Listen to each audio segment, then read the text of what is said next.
Hello दोस्तों, मैं रवि कुमार आपका ब्राइट कॉमर्स क्लासेस में हार्दिक स्वागत करता हूँ। आज हम अपनी पहली जीएस की क्लास स्टार्ट कर रहे हैं। इससे पहले हम मैथ और इंग्लिश की क्लास अपलोड कर चुके हैं। आज हमारी पहली जीएस की क्लास है और इस हम जीएस की क्लास में सबसे पहले हम बात करेंगे पॉलिटी के बारे में, राज्य व्यवस्था के बारे में।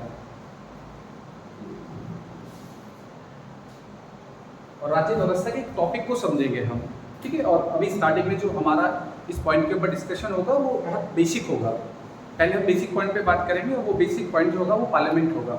हम पार्लियामेंट की साधारण चीज़ों को समझेंगे कि लोकसभा क्या है, राज्यसभा क्या है, लोकसभा में क्या वर्क होता है, राज्यसभा में क्या वर्क होता है, भारत के राष्ट्रपति का इसकी संसद में क्या भूमिका है, उसका क्या रोल है, ठीक है। तो सबसे पहले हम स्टार्ट करते हैं पार्लियामेंट, संसद। और एक तो नॉर्मली आपसे क्वेश्चन पूछ सकता है कि भारतीय संसद का उल्लेख किस भाग में किया गया है। ये तो पता होगा कि हमारे संविधान में प्रेजेंट में कितने भाग हो चुके हैं। प्रेजेंट में 25 भाग हैं। जब हमारे संविधान को लागू किया गया था उस दौरान में भागों की संख्या कितनी थी? 22 थी, ठीक है। और अब कितने हो चुके हैं? 3 भाग बढ़कर प्रेजेंट में 25 हो गए। तो 25 भाग में से 5वें भाग में पार्लियामेंट का उल्लेख है, ठीक है। तो भाग 5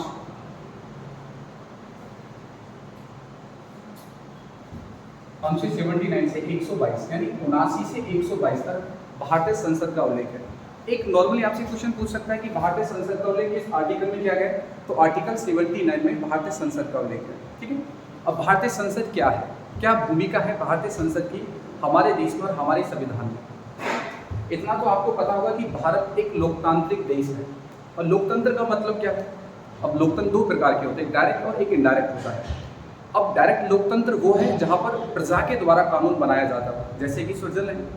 लेकिन भारत डायरेक्ट लोकतंत्र वाला देश नहीं, भारत है इनडायरेक्ट लोकतंत्र वाला देश, जहाँ पर कानून एक सरकार के द्वारा बनाया जाता है और वो सरकार जनप्रतिनिधि सरकार होती है, जिस सरकार को जनता के द्वारा चुना जाता है और जनता एक अपने प्रतिनिधि को निर्वाचित कर भारतीय संसद में भेजती है। और जहाँ एक पार्टी के पास मेजॉरिटी होने के बाद वो इस देश के कानून के निर्णय लेते हैं और इस देश की कानूनी व्यवस्था को निर्धारित करते हैं और इस देश की व्यवस्था को चलाने का कार्य करते हैं, ठीक है। तो हम उसके बारे में समझेंगे। एक नॉर्मली पॉइंट पहला कि संविधान के भाग 5 में पार्लियामेंट का उल्लेख है और अनुच्छेद 79 से 122 तक संसद की बात की गई है। अब दूसरा पॉइंट क्या बनता है कि भारतीय संसद के कितने अंग हैं? तो कितने अंग हैं भारतीय संसद के? तो 3 हैं। पहला राष्ट्रपति, और राष्ट्रपति का उल्लेख है अनुच्छेद 52 से 78, ठीक है। दूसरा राज्यसभा, अनुच्छेद 80। तीसरा लोकसभा,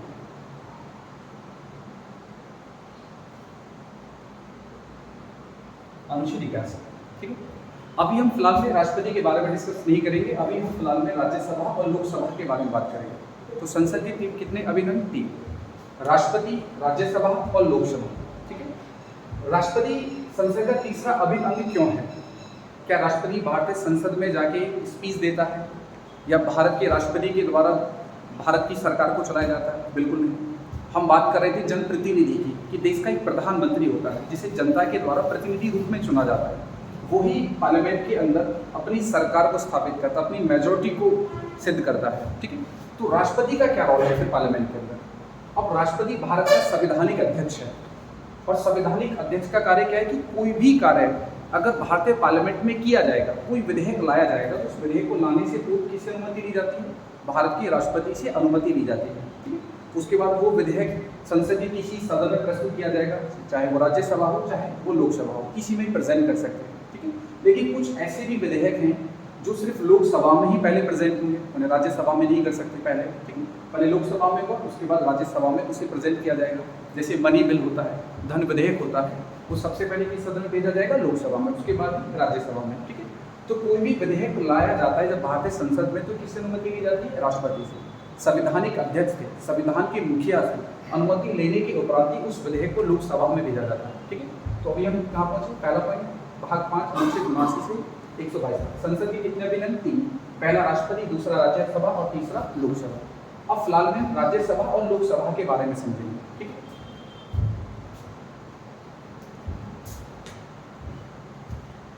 तो अभी हम एक सर्कल सा बनाते हैं, ठीक है। और सर्कल को पृथ्वी मत समझना, ये पृथ्वी है, ये पृथ्वी नहीं, ये क्या है, पार्लियामेंट है, ठीक है। ये है भारतीय संसद, यानी भारतीय संसद प्रेजेंट में सर्कलाकार रूप में। कभी कभी एग्जामिनर क्वेश्चन पूछ लेता था कि भारतीय संसद का स्वरूप कैसा है, तो कैसे सर्कलाकार है, एक वृत्त रूप में है भारतीय संसद, ठीक है। और भारतीय संसद के कितने सदन हैं, 2 हैं, एक है लोकसभा और एक है राज्यसभा।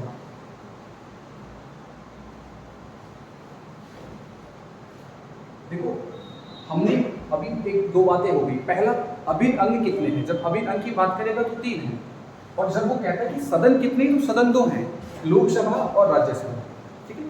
अब लोकसभा का क्या कार्य है, राज्यसभा का क्या कार्य है, लोकसभा कैसे वर्क करती है, राज्यसभा कैसे वर्क करती है, इस बात को समझेंगे। लोकसभा में कितने सदस्य, राज्यसभा में कितने सदस्य होते हैं, लोकसभा के सदस्यों का चुनाव किस माध्यम से होता है, राज्यसभा के सदस्यों का चुनाव किस माध्यम से होता है, ठीक है। देश में बहुमत किस सदन में सिद्ध करना होता है, लोकसभा में करना होता है या राज्यसभा में करना होता है, इस पॉइंट को हम समझेंगे, ठीक है। तो सबसे पहले हम बात करते हैं लोकसभा, क्योंकि लोकसभा संसद का सबसे शक्तिशाली सदन है। और सबसे शक्तिशाली सदन होने का रीजन क्या है, तो सबसे शक्तिशाली सदन होने का कारण है क्योंकि लोकसभा के जितने भी सदस्य होते हैं उन्हें जनता के द्वारा प्रत्यक्ष रूप से चुना जाता है, जनता डायरेक्ट इलेक्ट करती है, और वो निर्वाचित होते हैं, और निर्वाचित होने के बाद कहाँ पहुँचते हैं, लोकसभा में पहुँचते हैं, ठीक है। राज्यसभा संसद का उच्च सदन है, ठीक है, और लोकसभा निम्न सदन है। अब राज्यसभा उच्च सदन होने के बाद भी इतनी पावरफुल नहीं जितनी पावरफुल लोकसभा है। क्यों? क्योंकि राज्यसभा के जो सदस्य होते हैं वो अप्रत्यक्ष रूप से निर्वाचित होते हैं, और ये प्रत्यक्ष रूप से होते हैं, और जो डायरेक्ट जनता ने चुना हो उसकी पावर ज़्यादा होगी, और जो अप्रत्यक्ष रूप से चुना गया है सदन उसकी पावर कम होगी, ठीक है। तो लोकसभा अनुच्छेद 81 में और राज्यसभा अनुच्छेद 80 में, ठीक है। अब लोकसभा को समझते हैं, लोकसभा क्या है। अब आपको ये पता होगा कि 1950 में, यानी 1947 में भारत आज़ाद हुआ, और 1951 में भारत में पहले चुनाव कराए गए, ठीक है। 1951 के बाद भारत में पहले चुनाव हुए। अब जो पहले चुनाव हुए तो हमारी जो सीटें थी वो जनसंख्या के आधार पर निर्धारित की गई कि 10 लाख आबादी पर एक प्रतिनिधि होगा, ठीक है। तो इसी प्रकार से हमारी कितनी सीटें निर्धारित की गई, अधिकतम, तो अधिकतम पहले कितनी सीटें थी, 552 थी। और पहले 552 थी, लेकिन वर्तमान में कितनी हो गई, वर्तमान में हो गई 550, ठीक है। अब वर्तमान में 550, सॉरी, और अधिकतम कितना है, बिल्कुल 552, वर्तमान में कितनी है, 550 है। अब 2 सीटें क्या हो गई हैं, अधिकतम जो अब सीट है वर्तमान में अधिकतम सीट कितनी है, 552। 2 सीट कहाँ चली गई, जो आंग्ल भारतीय थे, अब वो भारतीय लोकसभा में राष्ट्रपति के द्वारा मनोनीत नहीं किए जाते हैं, इसमें लोकसभा में अब वो सीटें हट गई। तो वर्तमान में अधिकतम सीट कितनी होगी, 552।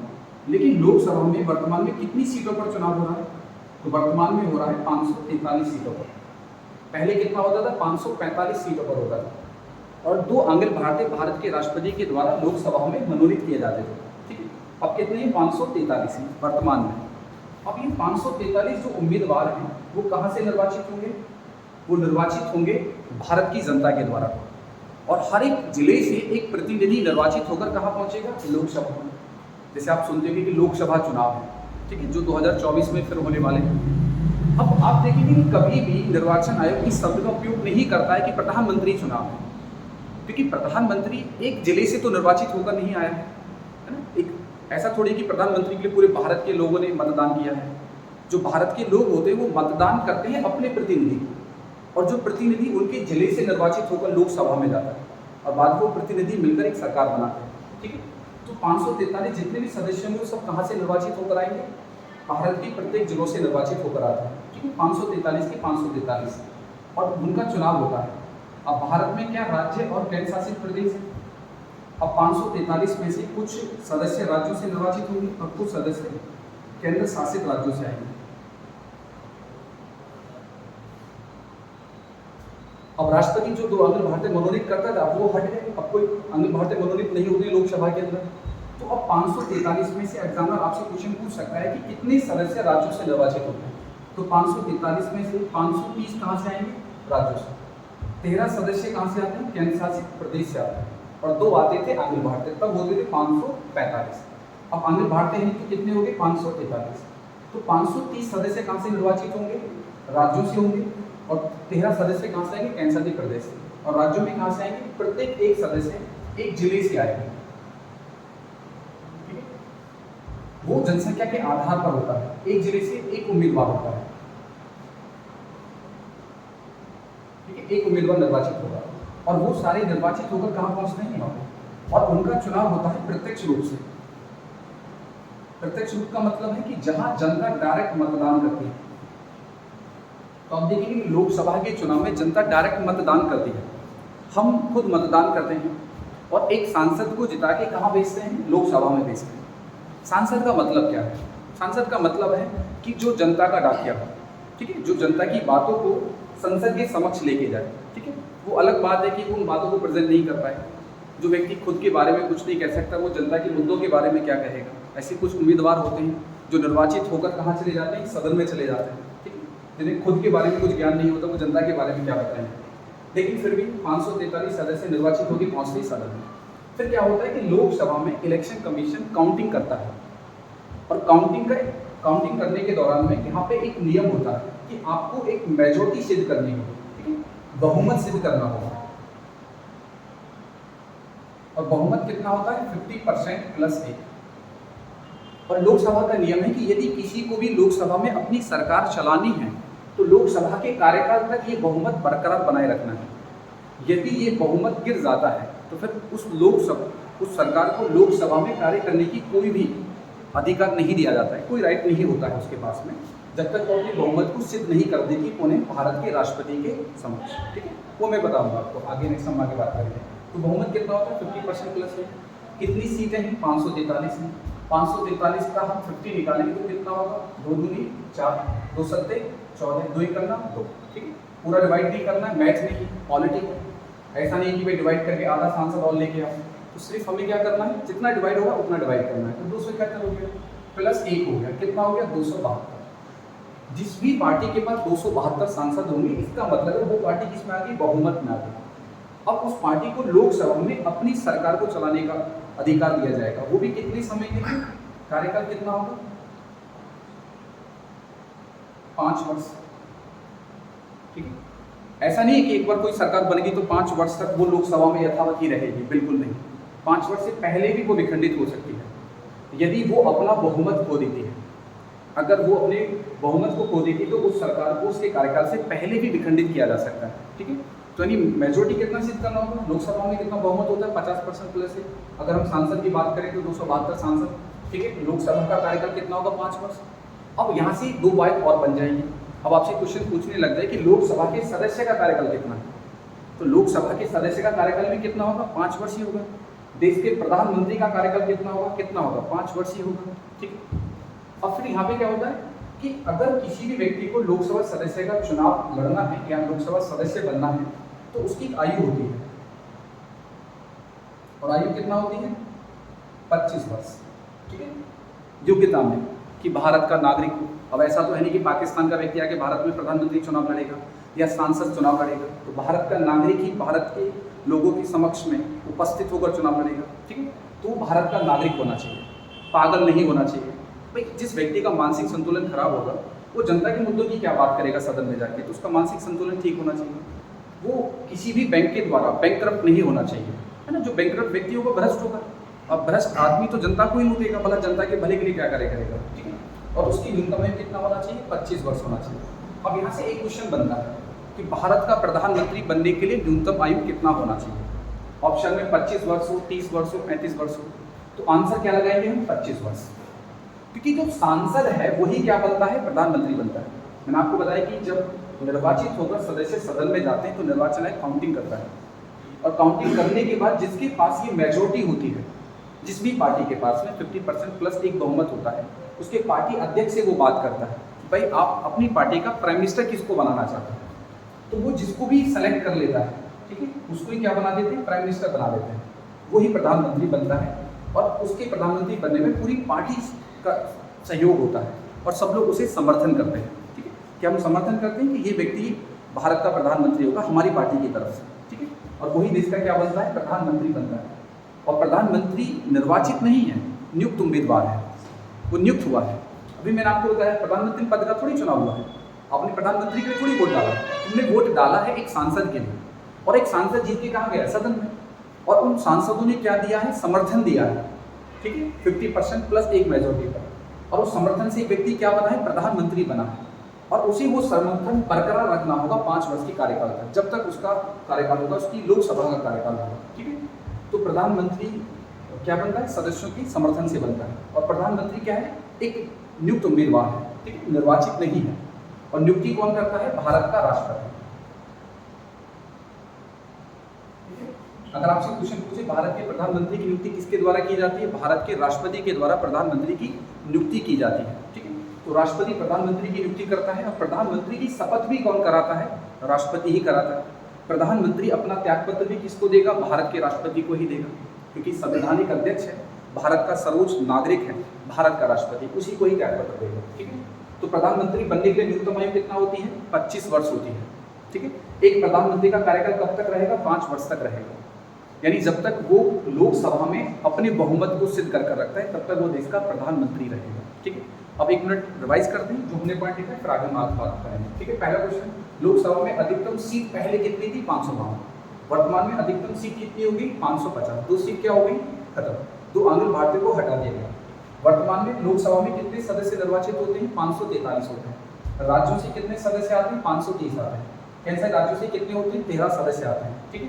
टोटल कितने हो गए, 543, ठीक है। लोकसभा सदस्य बनने के लिए न्यूनतम आयु कितनी होती है, 25 वर्ष होती है। लोकसभा में बहुमत कितना होता है, कितना परसेंट बहुमत सिद्ध करना होता है, तो कितना 50% प्लस 1 यानी 272 सांसद, ठीक है। कार्यकाल कितना होता है लोकसभा का, 5 वर्ष होता है, और 5 वर्ष के बाद लोकसभा विखंडित हो जाती है, फिर नई लोकसभा का चुनाव होगा, फिर नई लोकसभा इस देश के कानून बनाने की निर्णय लेती है, ठीक है। तो लोकसभा समझे हम अभी बेसिक, ये बेसिक बात है। अब हम समझते हैं राज्यसभा का क्या होगा, ठीक है। अब देखिए लोकसभा राज्यसभा में सबसे उच्च सदन किसको मानते हैं, राज्यसभा को। लोकसभा क्या है, निम्न सदन है, लेकिन सबसे शक्तिशाली सदन कौन सा है, लोकसभा है, क्योंकि जनता ने प्रत्यक्ष रूप से इसके सदस्यों को चुना है, और राज्यसभा के सदस्यों को अप्रत्यक्ष रूप से चुना जाता है, इसलिए पावरफुल कौन होते हैं, लोकसभा के सदस्य, ठीक है, और कम पावरफुल किसके सदस्य होते हैं, राज्यसभा के होते हैं, ठीक है। लेकिन राज्यसभा का रोल क्या है, ठीक है, राज्यसभा कभी भी विखंडित नहीं हो सकती, लोकसभा 5 वर्ष से पहले भी विखंडित हो सकती है, और कई बार लोकसभा विखंडित हुई भी है, और हर 5 वर्ष के बाद विखंडित भी होती है, अपने कार्यकाल से पहले भी विखंडित होती है, ठीक है। लेकिन राज्यसभा आज तक विखंडित नहीं हुई और नहीं कभी होगी, ठीक है। राज्यसभा स्थायी सदन है, और अस्थायी सदन कौन सा है, लोकसभा। तो एग्जामिनर ये क्वेश्चन भी पूछ लेता है कि स्थायी सदन कौन सा है, राज्यसभा, अस्थायी सदन कौन सा है, लोकसभा। कौन सा सदन कभी विखंडित नहीं होता, राज्यसभा, कभी भी विखंडित हो सकता है, लोकसभा, ठीक है। अब हम राज्यसभा के बारे में बेसिक बातें समझते हैं, उसके बाद हम डिटेल में भी पढ़ेंगे राज्यसभा के क्या कार्य हैं, लोकसभा के क्या कार्य हैं, ठीक है। तो पहले बेसिक पढ़ते हैं राज्यसभा की अधिकतम सीट। तो अधिकतम सीट कितना है, 250, यानी 250, ठीक है। और वर्तमान में कितना है सीट, वर्तमान में है 245, यानी 5 सीटें कम है। कुछ कैंसर के राज्यों में आबादी कम है, पॉपुलेशन कम है, पॉपुलेशन कम होने जाने की वजह से वहाँ की सीटें क्या है, कम है। तो लोग, अगर हम बात करें संसद में टोटल कितनी सीटें कम है, भाई 7 सीट कहाँ कम है, लोकसभा में 5 सीट कहाँ है, राज्यसभा में टोटल कितना, 12 सीटें कम है अभी भारतीय पार्लियामेंट के अंदर, ठीक है। वर्तमान में कितना, 245। राज्यसभा सदस्य बनने के लिए आयु क्या होना चाहिए, 30 वर्ष, क्या होना चाहिए, 30 वर्ष होना चाहिए राज्यसभा सदस्य बनने के लिए न्यूनतम आयु। और लोकसभा सदस्य बनने के लिए न्यूनतम आयु कितना होना चाहिए, 25 वर्ष होना चाहिए, हमने भी बात की, ठीक है। कार्यकाल कितना होता है, तो इसका जो कार्यकाल है वो 6 वर्ष है। और एक क्वेश्चन बहुत ज्यादा बनता है कि प्रत्येक 2 वर्ष के बाद, प्रत्येक 2 वर्ष के बाद 1/3 सदस्य सेवानिवृत्त हो जाते हैं,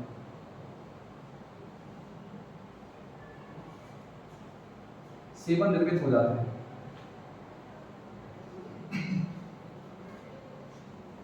कार्यकाल कितना होता है, 6 वर्ष का होता है।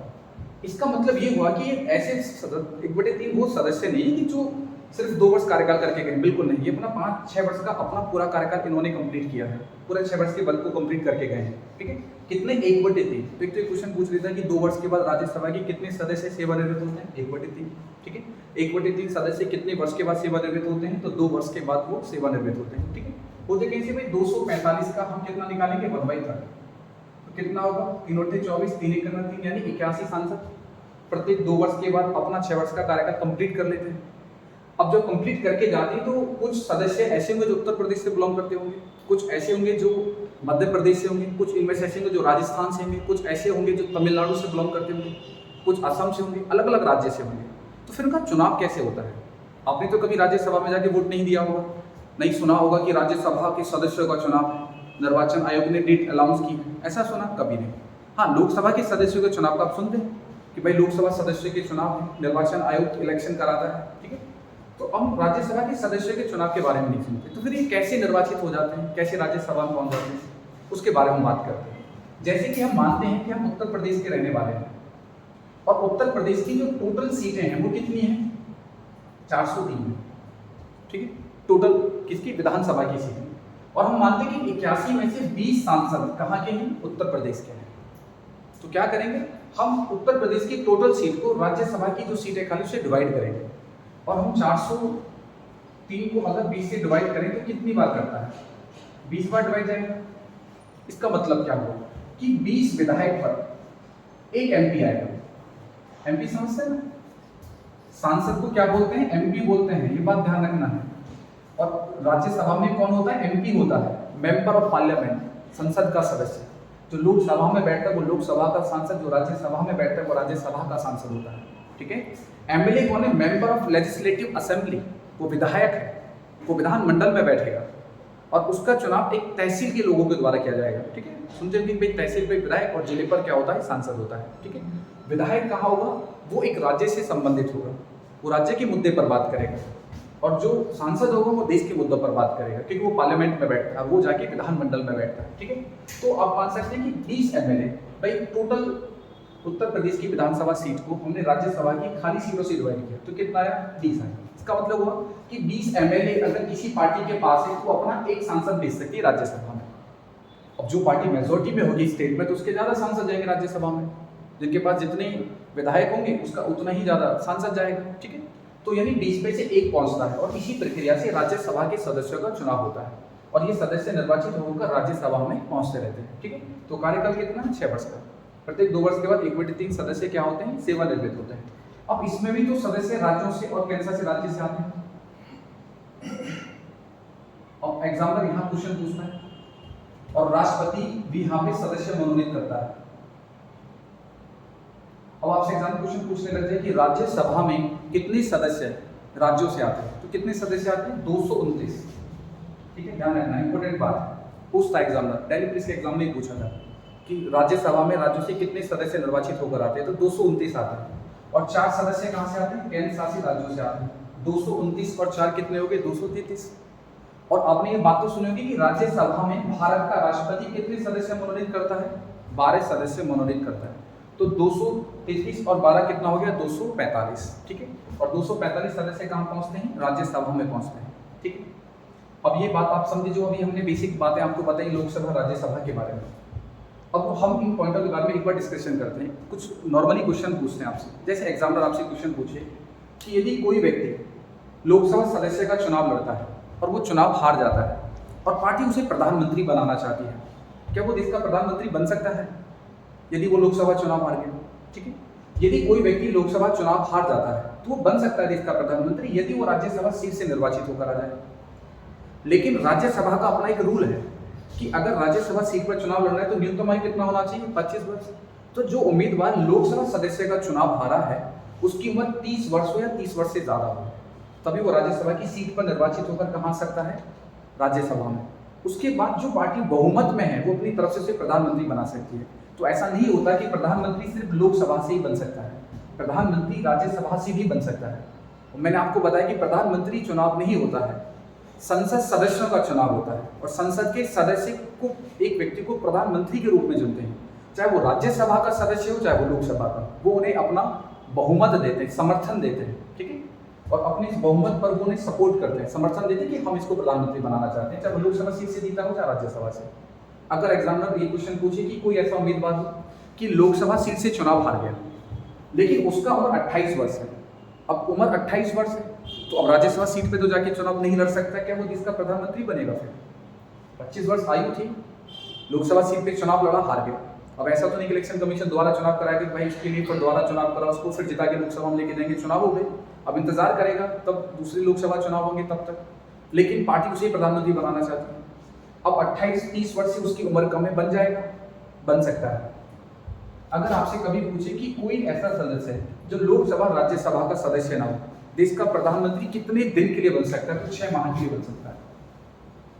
ठीक है, यानी तुम भी 6 महीने के लिए प्रधानमंत्री बन सकते हो, यदि तुम्हें कोई पार्टी क्या कर दे, समर्थन कर दे। लेकिन जीवन में ऐसा एक बार होगा, ऐसा नहीं हर लोकसभा में जाके खड़े हो जाओ, सब अपने मामा फूफी चाचा के लड़कों को प्रधानमंत्री बनाना शुरू कर देंगे पार्टी के लोग, भाई चलो 6 महीने के लिए बना दो, समझदार बन जाएगा। ठीक है, ऐसा जीवन में एक बार।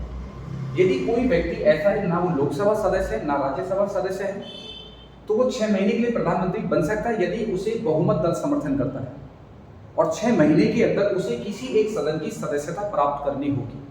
अगर नहीं प्राप्त कर पाता है तो उसकी सदस्यता समाप्त हो जाएगी, वो प्रधानमंत्री नहीं रहेगा।